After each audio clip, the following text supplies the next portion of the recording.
Ready start.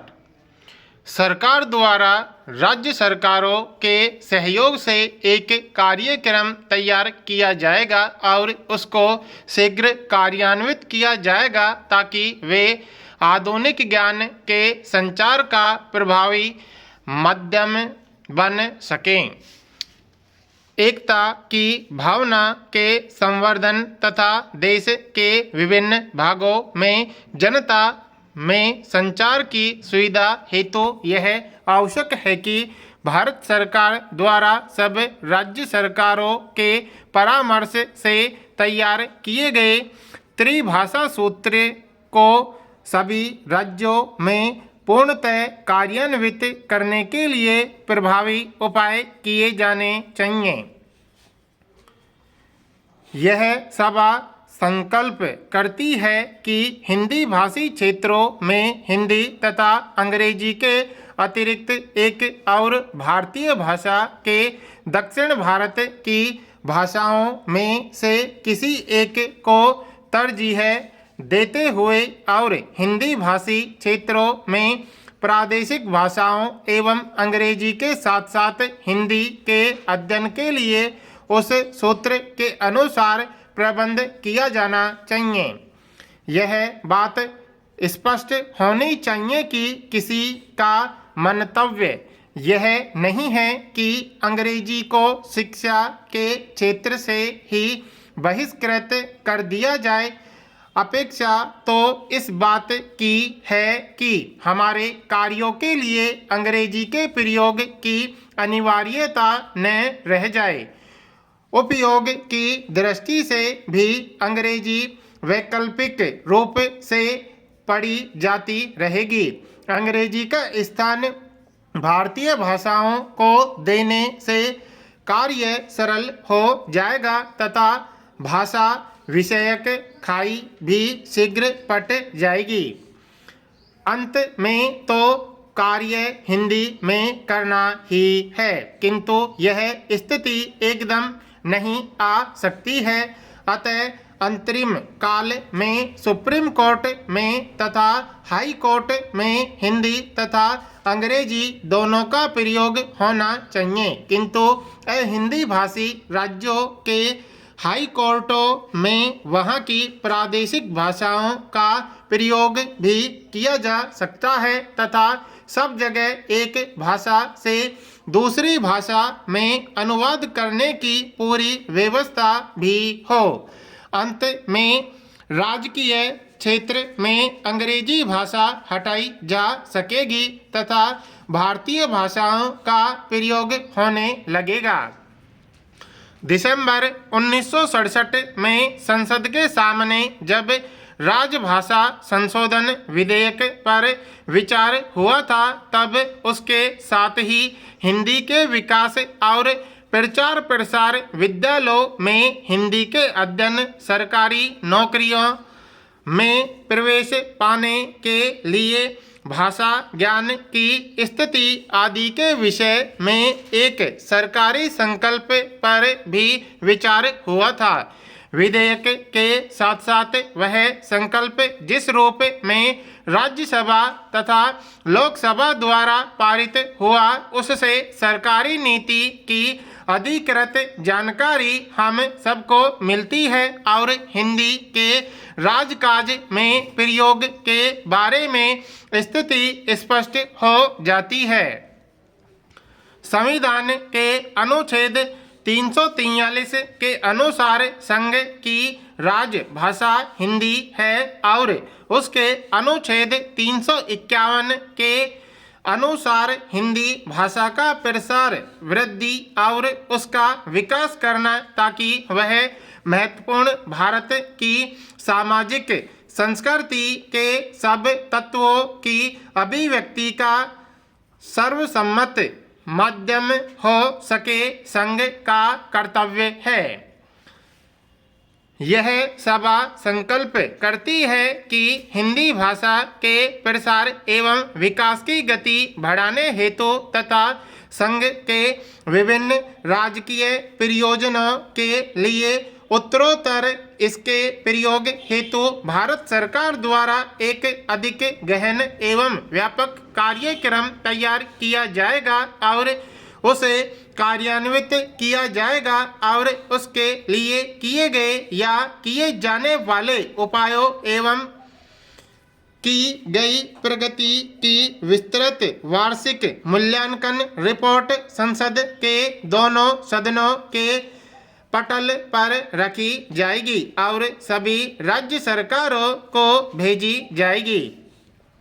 संविधान की 8वीं अनुसूची में हिंदी के अतिरिक्त भारत की 14 मुख्य भाषाओं का भी उल्लेख किया गया है और देश की शैक्षणिक एवं सांस्कृतिक उन्नति के लिए यह आवश्यक है कि इन भाषाओं के पूर्ण विकास के लिए सामूहिक उपाय किए जाने चाहिए, तभी हिंदी राष्ट्रभाषा बन सकती है।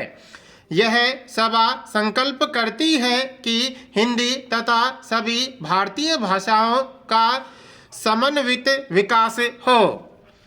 उपसभा अध्यक्ष महोदय, सबसे पहले मैं आपको धन्यवाद देना चाहती हूं कि आपने मुझे इस दल बदल प्रतिवेदन पर बोलने का मौका दिया।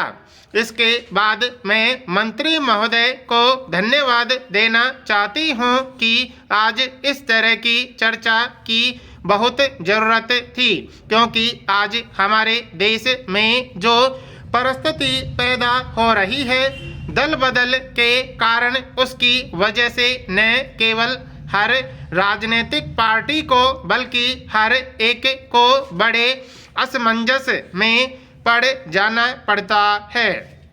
देश की जनता को प्रजातंत्र के ऊपर जो एक बड़ी आस्था थी, जो एक बड़ा विश्वास था, वह भी आज यह देखने लगी है कि जिस व्यक्ति को जिस पार्टी के आदमी को चुनकर हम भेजते हैं, जिन सिद्धांतों के ऊपर वह हमसे वोट लेता है, जिस चीज पर वह वचनबद्ध होता है, जिस सिंबल को दिखाकर हमसे वोट लेता है, वह बाद में चुन लिए जाने के बाद अपने सिद्धांतों को, अपनी आस्था को, अपने नियमों को और अपने सिंबल की कोई परवाह नहीं करता है और अपनी पार्टी को छोड़कर दूसरी पार्टी में जा सकता है या दूसरी पार्टी बदल लेता है, तो यह बात हमारे जनतंत्र के लिए न केवल अशोभनीय है बल्कि एक अत्यंत दुखद घटना है। इस बात पर हम तुरंत ध्यान दें। जैसा कि बहुत से माननीय सदस्यों ने कहा और मैं भी इस बात से इनकार नहीं करती हूं कि जहां इस बात के लिए दूसरी पार्टियां जिम्मेदार हैं, वहां कांग्रेस पार्टी भी इससे अछूती नहीं है। सच्चाई को हमेशा कबूल कर लेना चाहिए और अपनी खामियों को मान लेने में कोई बुराई नहीं है। मैं इस बात को मानती हूं कि कांग्रेस में भी कुछ खामियां हैं और हमने भी कुछ गलतियां की हैं। समाज में जिस तरह के व्यक्ति होते हैं, उन्हीं में से हर पार्टी में व्यक्ति चुनकर आते हैं, वही नुमाइंदे आते हैं। इस तरह की कमजोरी चाहे कांग्रेस पार्टी में हो चाहे दूसरी पार्टी में हो, इस तरह की कमजोरी हर पार्टी के व्यक्ति के अंदर है। इन कमजोरियों की वजह से अगर कोई पार्टी किसी दूसरी पार्टी पर दोषारोपण करती है तो यह अनुचित ही है। इस तरह से समाज के अंदर जो त्रुटियां आई हैं, वह इस देश की हर पार्टी का दोष है। इसके लिए अकेली कांग्रेस ही जिम्मेदार नहीं है बल्कि हर एक पार्टी जिम्मेदार है। कांग्रेस ने कई बार चाहा कि इस तरह की बात को रोका जाए। कांग्रेस का इस बात की तरफ ध्यान भी गया था, किंतु परिस्थितियां ऐसी थी कि अगर कांग्रेस पहले इस मामले पर लीड करती तो शायद दूसरी पार्टी के लोग यह समझते कि बहुत से लोग कांग्रेस पार्टी को छोड़कर जा रहे हैं, इसलिए कांग्रेस को इस तरह की बौखलाहट हो रही है। जब कांग्रेस पार्टी से बहुत से लोग दूसरी पार्टी में गए तो दूसरी पार्टी के लोगों ने बहुत खुशी मनाई, जश्न मनाए और जगह जगह पर सरकारें बनाई। लेकिन चंद दिनों के बाद वे सरकारें फेल हो गईं और उनको मुंह की खानी पड़ी। आज उनके दिमाग में यह बात आई है और मुझे खुशी है कि देर आयद दुरुस्त आयद उन्होंने इस बात की गंभीरता को समझा है।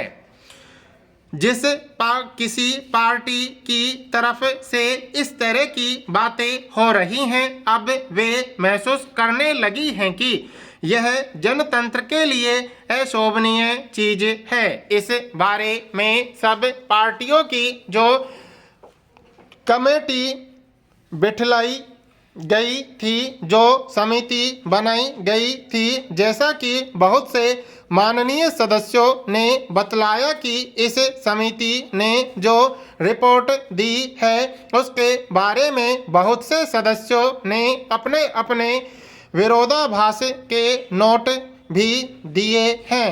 लेकिन इस समिति में इस चीज के बारे में विचार हुआ और सबने अपनी अपनी विचारधारा रखी।